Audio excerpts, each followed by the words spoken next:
الحمد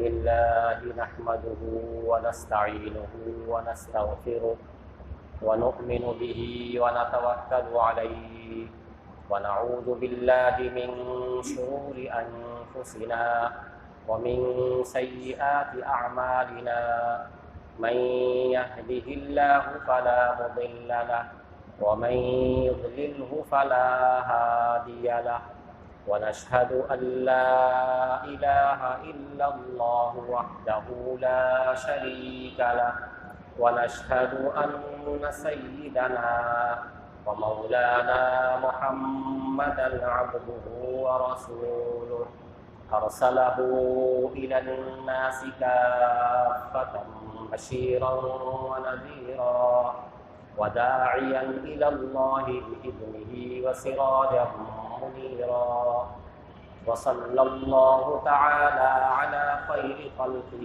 سيدنا محمد وآله وسلم تسليما كثيرا أما بعد أعوذ بالله من الشيطان الرجيم بسم الله الرحمن الرحيم الحمد لله رب العالمين الرحمن الرحيم مالك يوم الدين إياك نعبد وإياك نستعين اهدنا الصراط المستقيم صراط الذين أنعمت عليهم غير المغضوب عليهم ولا الضالين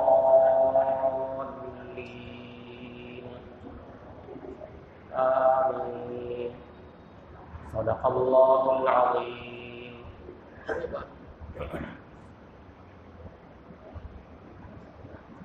محترم حضرات، یہ سورہ فاتحہ ہے. اس میں 7 آیات ہیں. ہر آیت کی مختصر وضاحت آپ کے سامنے آ چکی ہے. آج ہم یہ چاہتے ہیں کہ اس سورہ کی کچھ فضیلتیں آپ کے سامنے آ جائیں. جب آدمی کسی سورہ کی یا کسی بھی چیز کی فضیلت سے واقف ہو جاتا ہے تو عمل کے لیے تیار ہو جاتا ہے، اور جب فضیلت ہی نہیں معلوم ہوتی تو پھر عمل کیسے کرتا ہے، نہیں کر پاتا ہے. اس لیے آج مختصر کچھ فضیلتیں آپ کے سامنے رکھی جائیں گی انشاءاللہ. اللہ سبحانہ و تعالی ہمیں اور آپ کو اس پہ عمل کرنے کی توفیق عطا فرمائے. اس سورہ کا نام ایک نام فاتحۃ الکتاب ہے، جو ہم لوگ اپنی زبان سے کہتے ہیں سورہ فاتحہ. فاتحہ سے مراد شروع کرنے کی چیز. چونکہ قرآن کریم اسی سورہ سے شروع ہے اس لیے اس کو فاتحہ کہا جاتا ہے. اور ہر نماز، بلکہ نماز کی ہر رکعت اسی سے شروع ہوتی ہے، اس لیے بھی اس کو فاتحہ کہا جاتا ہے. اس کا بہت سارا نام، ہم اس وقت بہت سارے ناموں میں نہ جا کر اس کا بنیادی ایک نام ہے جو قرآن کریم میں لیا گیا ہے، سبع المثانی. السبع المثانی، سبع کا معنی 7، چونکہ اس کی آیات 7 ہیں اس لیے اس کا نام السبع المثانی رکھا گیا. المثانی کا مطلب یہ ہے کہ یہ ہر نماز میں بار بار پڑھی جاتی ہے، ہر رکعت پہ پڑھی جاتی ہے. مثانی کا مطلب بار بار دہرایا جانا. چونکہ یہ سورہ بار بار دہرائی جاتی ہے اس لیے اس کو السبع المثانی کہا جاتا ہے. کچھ حضرات علماء فرماتے ہیں کہ یہ سورہ ایک مرتبہ مکہ مکرمہ میں نازل ہوئی اور ایک مرتبہ مدینہ منورہ میں نازل، 2 مرتبہ نازل ہوئی ہے، اس لیے اس کو مثانی کہا جاتا ہے.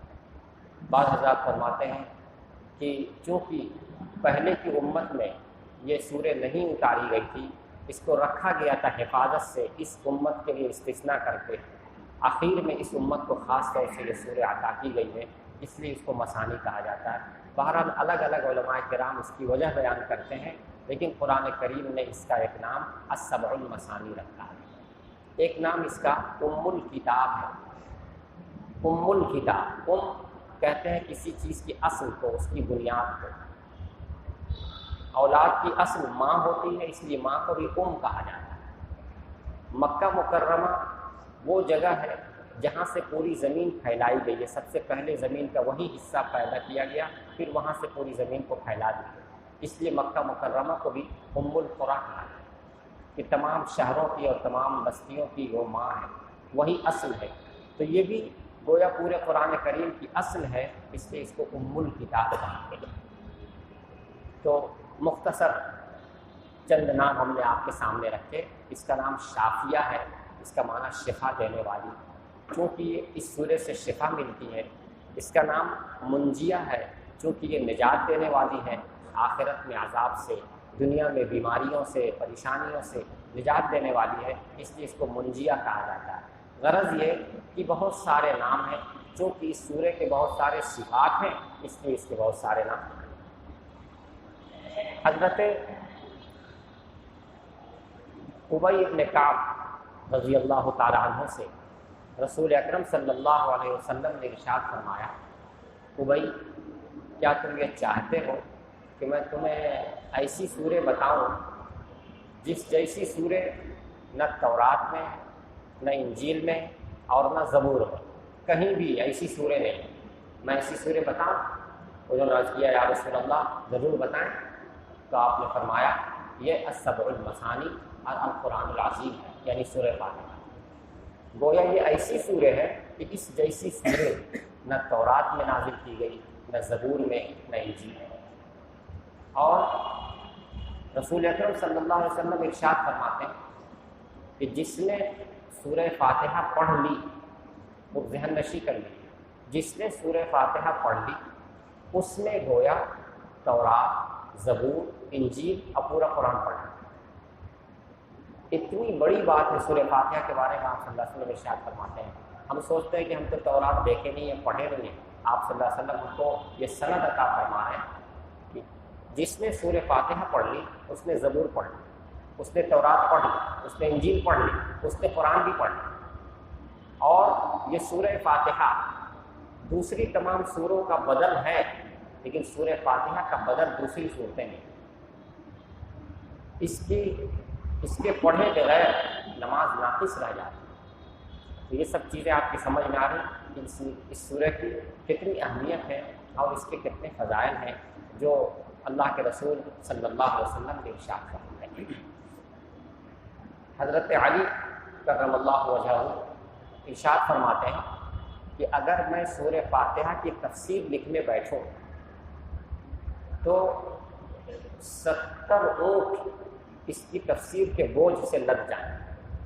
اس زمانے میں بوجھ اٹھانے کی سب سے بہترین چیز اونٹ تھی، اس لیے اونٹ کے سلسلے میں آپ نے حضرت علی کرم اللہ وجہہ کہ اگر میں قرآن سورہ فاتحہ کی تفسیر، پورے قرآن کی نہیں، صرف سورہ فاتحہ کی تفسیر اگر میں لکھوں تو 70 اونٹ بوجھ سے لگ جائیں۔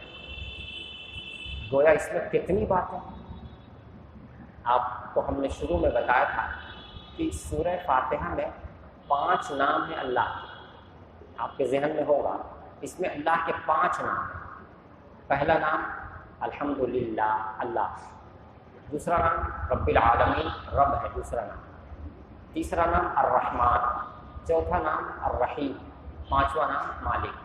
یہ 5 نام ہیں اللہ تعالیٰ کے جو اس سورے میں ہیں۔ قرآن کریم کی ابتدا سورہ فاتحہ سے کی گئی ہے جس میں 5 نام ہیں۔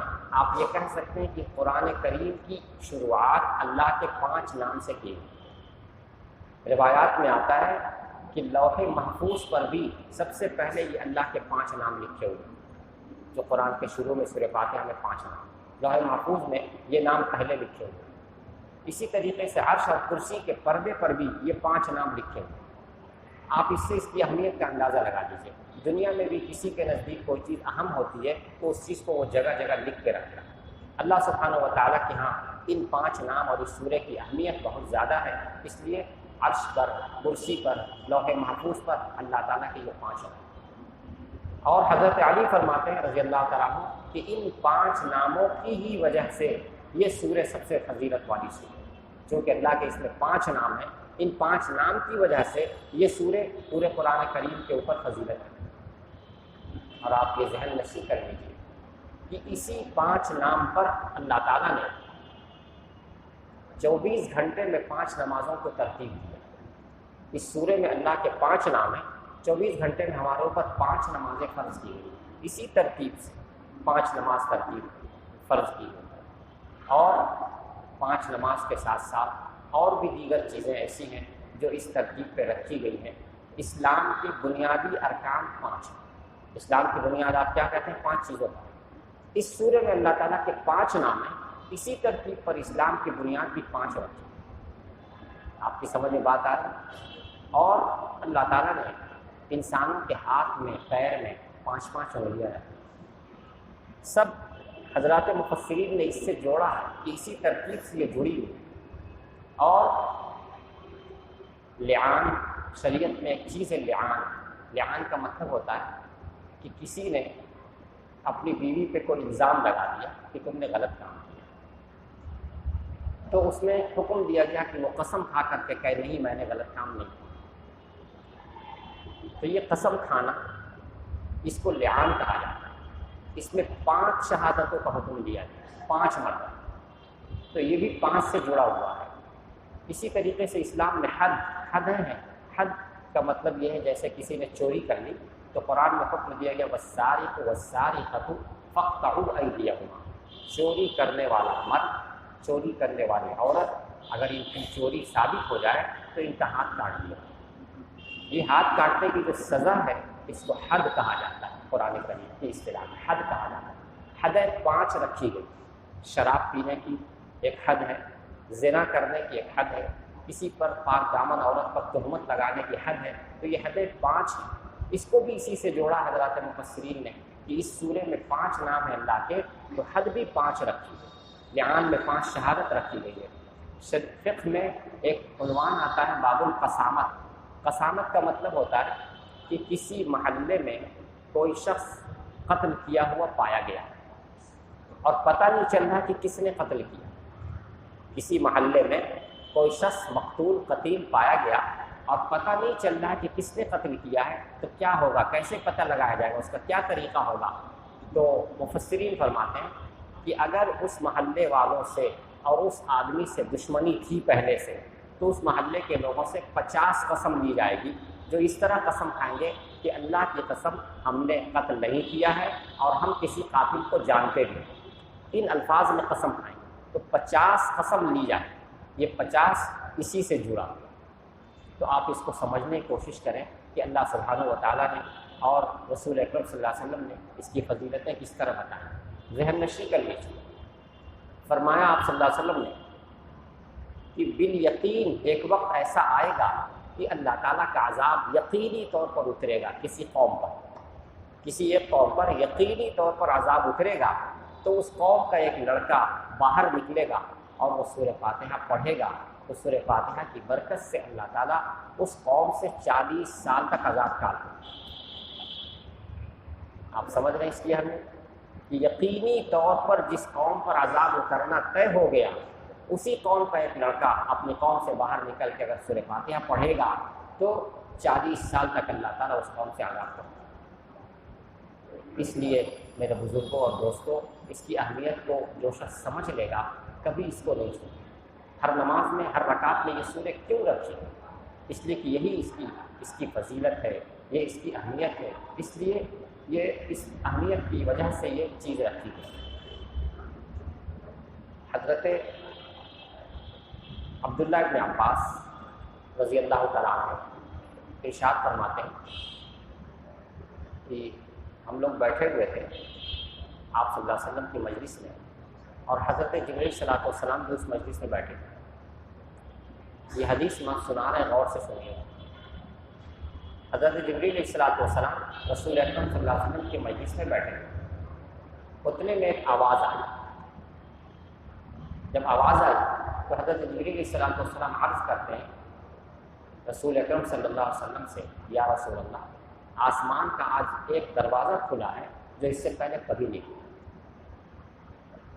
آسمان کا آج ایک دروازہ کھلا ہے جو اس سے پہلے کبھی نہیں کھلا، اور اس دروازے سے ایک فرشتہ اترا ہے جو فرشتہ کبھی اس سے پہلے نہیں اترا۔ دونوں بات بہت اہم ہے کہ دروازہ اس سے پہلے یہ کھلا ہی نہیں، آج پہلا دن کھلا، اور وہ فرشتہ جو اترا ہے وہ اس سے پہلے کبھی نیچے اترا نہیں، پہلی مرتبہ اترا، اب وہ فرشتہ حاضر ہوتا ہے اور وہ رسول اکرم صلی اللہ علیہ وسلم کی خدمت میں سلام پیش کرتا ہے، اور سلام پیش کر کے عرض کرتا ہے یا رسول اللہ خوشخبری ہو، بشارت ہو، اللہ تعالیٰ نے آپ کو 2 نور عطا کیے ہیں، اس کی خوشخبری۔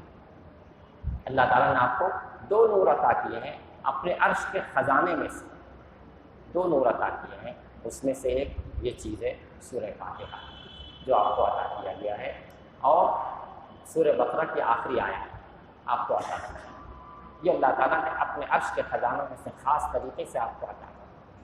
تو آپ اس سے اس سورہ کی اہمیت کا اندازہ لگائیں، یہ خاص اللہ تعالیٰ کی فضیلت ہے جو عطا کی ہے۔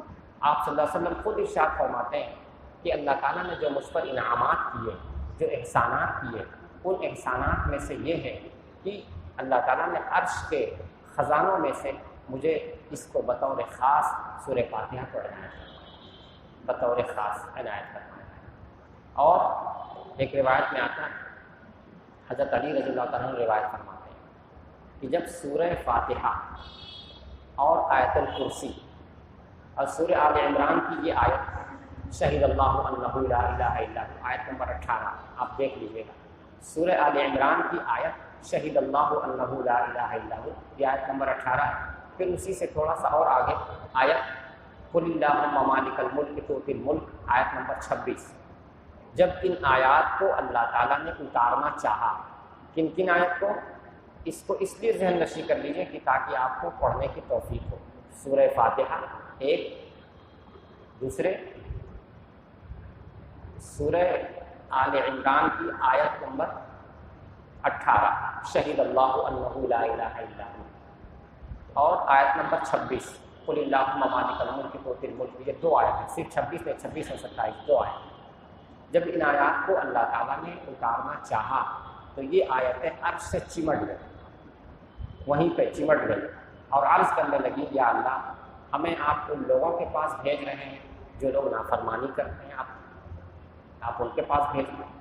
گویا یہ آیتیں چاہتی تھیں کہ ہم نافرمانوں کے پاس نہ جائیں، جب تک وہ عرش سے چمٹ گئی اور کہنے لگی یا اللہ آپ ہمیں ان کے پاس بھیج رہے ہیں جو نافرمانی کرتے ہیں، تو اللہ سبحانہ و تعالیٰ نے فرمایا ہم تمہیں بھیج رہے ہیں، ہر شخص جو شخص بھی اگر ہر نماز کے بعد اسے پڑھے گا تم کو ان آیتوں کو، یعنی سورہ فاتحہ، آیت الکرسی اور سورہ آل عمران کی یہ 3 آیتیں، پہلی آیت نمبر 18 شہید اللہ عنہ، اور دوسری 2 آیتیں قل اللہم مالک الملک سے 2 آیت، جو اس کو پڑھے گا تو ہم اس کو ہر بیماری سے محفوظ رکھیں، اس کے دشمنوں سے اس کو محفوظ رکھیں، اس کے دشمنوں کو اس کو غالب کر دیں، اور ہم اس کو روزانہ 70 مرتبہ رحمت کی نظر سے دیکھیں گے اور اسے جنت میں جگہ دیں۔ اتنی فضیلتیں اللہ تعالیٰ نے بتایا کہ جو تم کو ہر نماز کے بعد پڑھے گا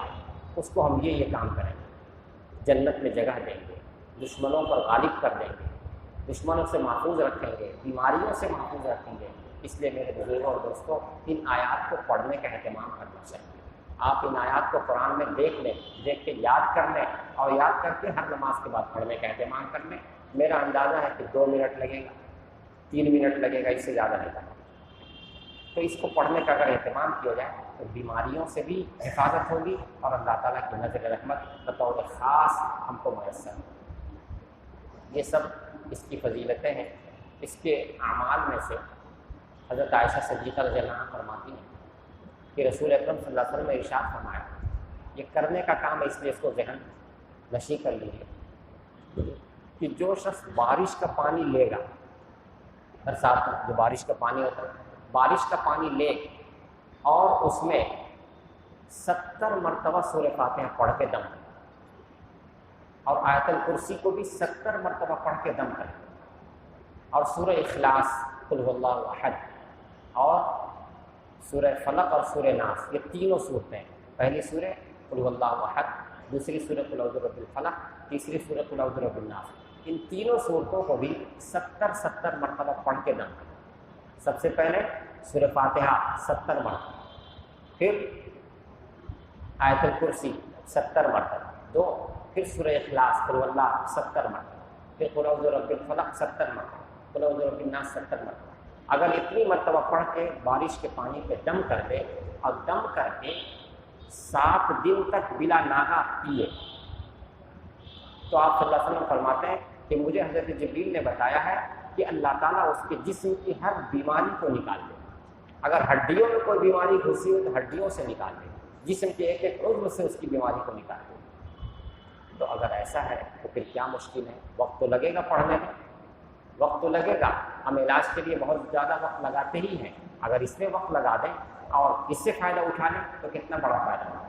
پھر سے ایک بار دہرا دینا تاکہ ذہن نشین ہو جائے۔ سورہ فاتحہ 70 مرتبہ، آیت الکرسی 70 مرتبہ، سورہ اخلاص یعنی قل هو اللہ احد 70 مرتبہ، قل اعوذ برب الفلق 70 مرتبہ، قل اعوذ برب الناس 70 مرتبہ۔ بارش کے پانی میں دم کر کے 7 دن تک بلا ناغہ اگر کسی کو پلا دیا جائے تو فرماتے ہیں کہ اس کے جسم میں جو بھی بیماری ہوگی، آپ کسی بھی عضو میں یا ہڈی میں، وہ بیماری نکل جائے۔ جب یہ بات ہے تو ہم کو ان چیزوں کا اہتمام کرنا چاہیے، پڑھنے کی کوشش کرنا چاہیے۔ سورہ فاتحہ میں بہت ساری خصوصیات ہیں۔ وہ آپ نے قصہ سنا جناب رسول اللہ صلی اللہ علیہ وسلم کے صحابی جو ایک سفر میں گئے ہوئے تھے، جس علاقے میں تھے اس علاقے میں جو لوگ تھے، اس علاقے کے جو سردار تھا، اس کو بچھو نے ڈس لیا۔ بچھو کے ڈس لینے کی وجہ سے وہ زہر سے پریشان تھا، کوئی علاج سمجھ میں نہیں آ رہا تھا۔ تو لوگوں نے دیکھا کہ کچھ لوگ آئے ہوئے ہیں تو شاید ان کے پاس کوئی علاج ہو، تو وہ سب آئے، آگے کہا بھائی ہمارے قوم کا جو سردار ہے اس کو بچھو نے ڈس لیا ہے اور اس کے ڈنک سے بہت زہر سے پریشان ہے، اس کا زہر جسم پہ چڑھ رہا ہے، آپ میں سے اگر کوئی اس زہر کا جھاڑ جانتا ہو تو جھاڑ دے۔ ایک صحابی نے کہا جی میں جانتا ہوں، بس وہ گئے، جا کے انہوں نے جھاڑ دیا، جھاڑ دے بس ٹھیک ہو۔ بچھو کے کاٹے کا زہر جو اس کے جسم پہ چڑھ رہا تھا پھر فوراً ٹھیک ہو۔ جب ٹھیک ہو گیا تو لوگوں نے خوشی میں کچھ بکریاں لے جائیں جیسے لے کے چلے آئے۔ تو صحابہ جو دوسرے صحابہ جو ساتھ میں تھے انہوں نے کہا ارے بھائی یہ آپ نے لے لیا ہے، پتہ نہیں یہ جائز ہو کہ نہ جائز ہو، اس لیے پہلے آپ صلی اللہ علیہ وسلم سے ہم لوگ پوچھیں گے تب اس کو کھائیں گے۔ کہا ٹھیک ہے چلیے پوچھتے ہیں۔ تو یہ لوگ آئے، آپ صلی اللہ علیہ وسلم کے سامنے ذکر کیا تو آپ نے فرمایا کہ پہلے یہ بتاؤ تم کیا پڑھ کے دم کیے تھے جب ٹھیک ہو گیا، تم نے کیا کہا تھا؟ تو انہوں نے بتایا یا رسول اللہ ہم نے سورہ فاتحہ 7 مرتبہ پڑھ کے دم کیا۔ کہا بالکل صحیح کیا تم نے، سورہ فاتحہ تو شفا والی سورہ ہے، اسی سے شفا مل گئی ہے۔ اب جو اس نے بکریاں دی ہیں اس کو کھا سکتے ہیں، وہ تمہارے لیے حلال ہے، بلکہ مجھے بھی کچھ کھلا دو۔ آپ نے اس لیے کیوں کہا کہ مجھے بھی کھلا دو؟ تاکہ شک و شبہ ختم ہو جائے، آدمی کے دل میں دھک دھک ہے جائز ہے کہ نہیں، درست ہے کہ نہیں، تو آپ نے اس دھک دھک کو بالکل نکالنے کے لیے فرمایا مجھے بھی اس میں سے کچھ نہیں۔ تو یہ دیکھیے زہر چڑھ رہا ہے اور سورہ فاتحہ 7 مرتبہ پڑھ کے دم کر دیا گیا تو بالکل ٹھیک، یہ شفا ہے۔ اس لیے ہم کو یقین بھی رکھنا بہت ضروری ہے۔ ہمارے دل میں جب تک یقین نہیں پیدا ہوتا تب تک ہم اس کو پڑھنے کے لیے تیار بھی نہیں، تو ہم اس کا یقین کر لیں، یقین کرنے کے بعد اگر ہم اس پر عمل کریں گے تو ہم اپنی آنکھوں سے اس کا فائدہ لیں گے انشاءاللہ۔ تو اس کا اہتمام کرنا چاہیے۔ یہ چند فضیلتیں اور چند اعمال ہم نے سورہ فاتحہ کے متعلق آپ کے سامنے رکھے۔ ان فضیلتوں کو ذہن نشین کر کے آج کل گھر میں عورتیں بچے بہت پریشان ہیں، جگہ جگہ چھوٹی چھوٹی باتوں کو لے کر کے بھی پریشان ہیں، بیماریوں کو لے کے پریشان ہیں۔ تو اس کا اہتمام کرنے کی اگر کوشش کی جائے گی تو انشاءاللہ بہت فائدہ۔ یہ کوئی ضروری نہیں ہے کہ آپ کو بوتل یہیں لے کر آئے جا کے دم کرنا، یہ کوئی ضروری نہیں ہے، آپ خود بھی پڑھ کر کے اہتمام کریں، دم کریں، انشاءاللہ فائدہ ہوگا۔ سورہ فاتحہ 7 مرتبہ پڑھ کر کے دم کریں، اللہ تعالیٰ اس کے ذریعے سے شفا دیں گے۔ اب سورہ فاتحہ سے متعلق بات مکمل ہو گئی۔ ہم آخری بات، چونکہ رمضان قریب آ رہا ہے اس لیے ہم رمضان کے متعلق آپ کے سامنے یہ عرض کرنا چاہتے ہیں کہ ہمارے بہت سے بھائی روزہ نہیں رکھتے جس کو آپ لوگ جانتے ہیں، تو ان کے اوپر محنت کر کے ان کو روزہ رکھنے کے لیے تیار کرنا یہ ہماری ذمہ داری ہے۔ ہم صرف روزہ رکھ کے فارغ ہو جائیں، ہمارا بھائی نہ رکھے، ہمارا پڑوسی نہ رکھے، ہمارا دوست نہ رکھے، ہم خاموش رہیں، تو یہ خاموشی سے ہمارا روزہ بھی متاثر ہے۔ اس لیے اس پر محنت کرنے کی کوشش کرنا ہے۔ کس طرح؟ اپنے بھائی سے محبت کے ساتھ اس کو سمجھائیں، بھائی روزہ اللہ کا فرض کیا ہوا ہے، رمضان بہت ہی فضیلت والا مہینہ ہے، احترام والا مہینہ ہے، لہذا اس کا احترام کیا جائے اور احترام میں آپ روزہ رکھیں، یہ فرض ہے۔ اس طرح پیار سے، محبت سے بھائی کو، بہن کو، گھر میں عورتوں، دیگر عورتوں کو سمجھایا جائے۔ آپ جان لیں اگر سارے لوگ روزہ رکھنے لگ جائیں گے تو پورے معاشرے میں اللہ کی رحمت نازل ہوگی۔ تو رحمتوں کا مہینہ ہے، لیکن ہم میں سے بہت لوگ روزہ نہیں رکھتے ہیں، جس کی وجہ سے بہت نقصان ہوتا ہے۔ تو انشاءاللہ آپ لوگ اس پر محنت کریں گے، کوشش کریں گے۔ صرف تنہا ہم خود روزہ رکھ کے فارغ ہو جائیں؟ نہیں، ہم کو تو رکھنا ہی ہے، اپنے بھائیوں کو، دوستوں کو، پڑوسیوں کو، ان کو بھی ترغیب دینا ہے کہ نہیں آپ روزہ رکھیے، روزہ رکھیے۔ جو لوگ دکان کھول کے بیٹھے رہتے ہیں کھانے پینے کی چیز دن میں، ان کے بارے میں بھی ان کو بھی ترغیب دینا کہ آپ بھی روزہ رکھیے۔ ہم یہ گمان کرتے ہیں کہ اگر دکاندار، چائے بیچنے والا یا کوئی بھی کھانے کی چیز بیچنے والا اگر خود روزہ رکھے گا تو امید ہے کہ وہ خود چائے دوسروں کو نہیں پلائے، تو اس کے اوپر ترغیب دے کر زور دیا جائے، سمجھایا جائے کہ آپ روزہ رکھیے۔ ہم جانتے ہیں کہ اس علاقے میں کچھ معذور لوگ بھی ہیں، بیمار لوگ بھی ہیں، بوڑھے لوگ بھی ہیں، ان کے ساتھ مجبوریاں ہیں، واقعی ان کو ضرورت ہے، لیکن اس کا بھی طریقہ ہے۔ اگر کوئی بوڑھا ہے یا کوئی بیمار ہے، روزہ نہیں رکھ پا رہا ہے، تو دوسروں کے سامنے تو کچھ نہ کھائے پیے۔ اس کے لیے سمجھانا کہ اگر آپ کسی عذر سے روزہ نہیں رکھ پا رہے ہیں تو دوسروں کے سامنے بالکل کھانا پینا راستے میں نہ جائیے، گھر میں چھپ کے کھا لیجیے، لیکن سامنے میں دوسروں کے سامنے کھڑے ہو کے چائے پینا یا اور کوئی چیز کھانا، یہ رمضان کی بے احترامی ہے اور اللہ تعالیٰ کا غضب اس سے نازل ہے۔ تو اللہ کے غضب کو بچانے کے لیے، اللہ کے غضب سے روکنے کے لیے ہماری ذمہ داری بنتی ہے کہ ہم اپنے بھائیوں کو ترغیب دیں کہ آپ کو روزہ رکھنا ہے، اور کوئی کسی عذر سے اگر نہیں رکھ رہا تو کسی کے سامنے نہ کھائے۔ اس پر بہت زیادہ زور ہے، گھر میں جا کے کھائیے، چھپا کے کھائیے، کسی کے سامنے نہیں۔ انشاءاللہ اس پہ محنت کریں گے، انشاءاللہ اس کو محنت جم کے کرنا ہے، اور ہماری یہ کوشش ہے کہ آپ حضرات اگر محنت کریں گے تو انشاءاللہ اس رمضان میں ہم لوگ دیکھیں گے کہ راستے میں کوئی کھاتا پیتا نظر نہیں آئے۔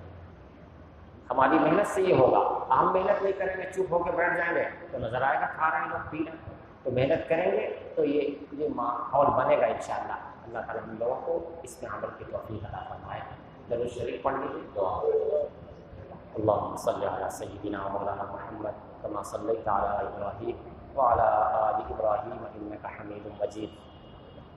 اللهم بارك على محمد وعلى آل محمد كما باركت على ابراهيم وعلى آل ابراهيم انك حميد مجيد۔